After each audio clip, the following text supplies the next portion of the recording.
So that was humbling. Thank you, David. And thank you, my beloved MCJ, for this honor.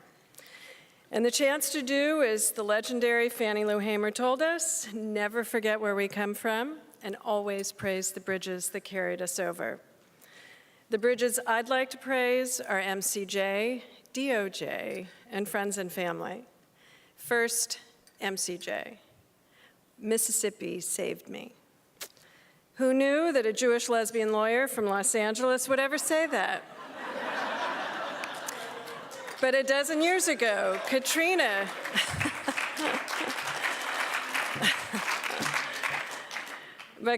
created a crisis at a time of personal crisis for me. My mother had just died, I was newly single, and shuttling between DC and LA to care for my father.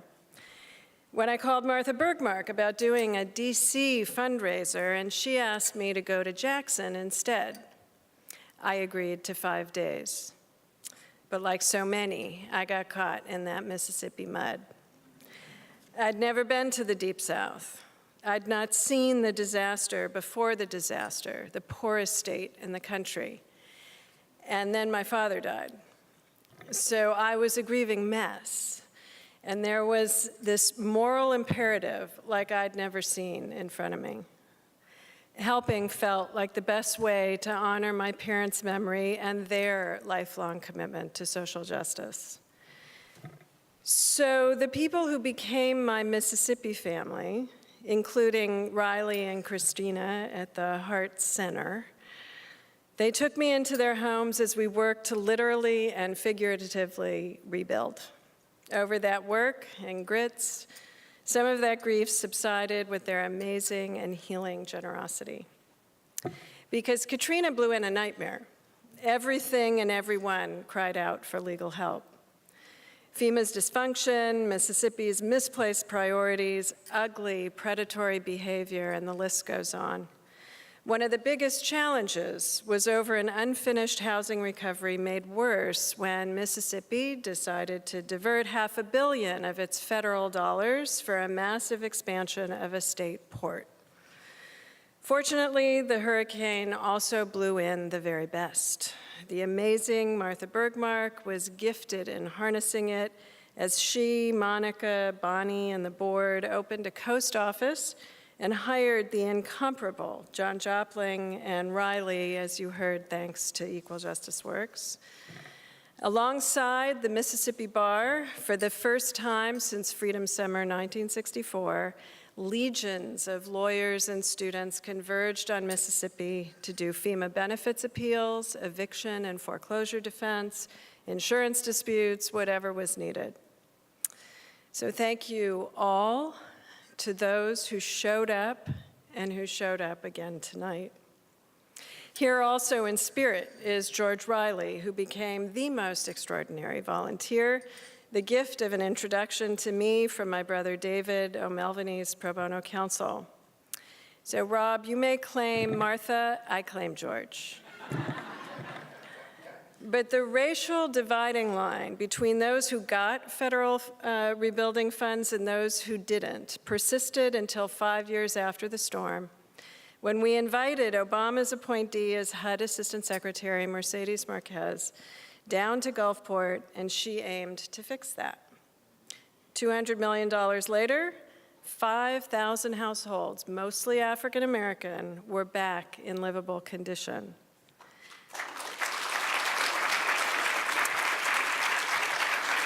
That is the power of MCJ, Riley's refusal to give up, our volunteers, the feds, and Gerald Blessey, Governor Barber's housing director, who's here tonight and now on MCJ's board.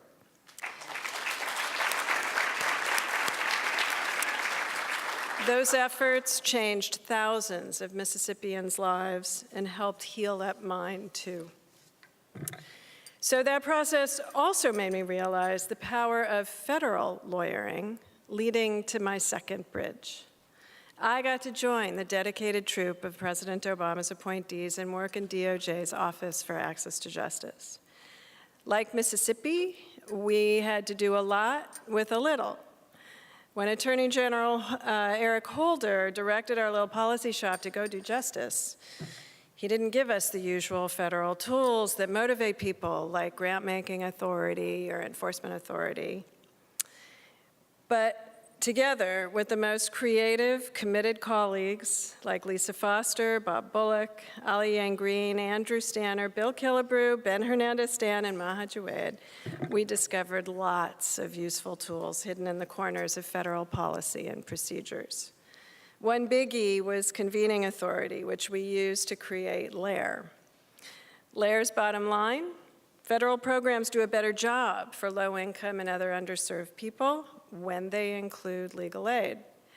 For example, more people with criminal records get jobs, more seniors are protected from abuse, more immigrant children find refuge from violence. You get the pattern. So 22 agencies, and 5 years later, LAIR unlocked hundreds of millions of dollars and all kinds of other resources so legal aid could help make government programs more effective, more efficient, and fair. Now, a few co-conspirators are here tonight. The list got longer during the reception. So in one breath, I want to thank Kate Peterson, Stacey Grigsby, Julie McAvoy, Sam Hirsch, Tova Calderon, Cindy Chang, Pippa Scarlett, native Mississippian Shirlethia Franklin, and John Gould, who's also a new colleague at my new professional home at AU's Justice Programs Office. But yes. But nothing would have happened without the leadership of ATJ's early bosses, Associate AGs Tom Pirelli and my co-honoree tonight, Tony West.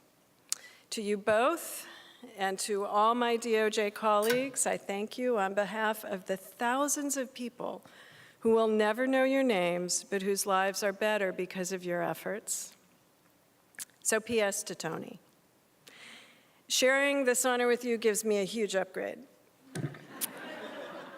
Everything DOJ related celebrated tonight is thanks to your courage and genius. You co-chaired LAIR, and you got more legal aid to people who suffered from the financial crisis via the largest settlement in DOJ history. Now, I knew you'd accomplish great things when we first met around 1990. When I was a law firm associate recruiting you to Tuttle & Taylor for the summer. But I didn't dream I'd get to thank you publicly for your work to establish marriage equality, which deeply affected my wife, our son, and me. And since I'm talking marriage equality, a shout out to Don Varelli, who nailed the oral arguments.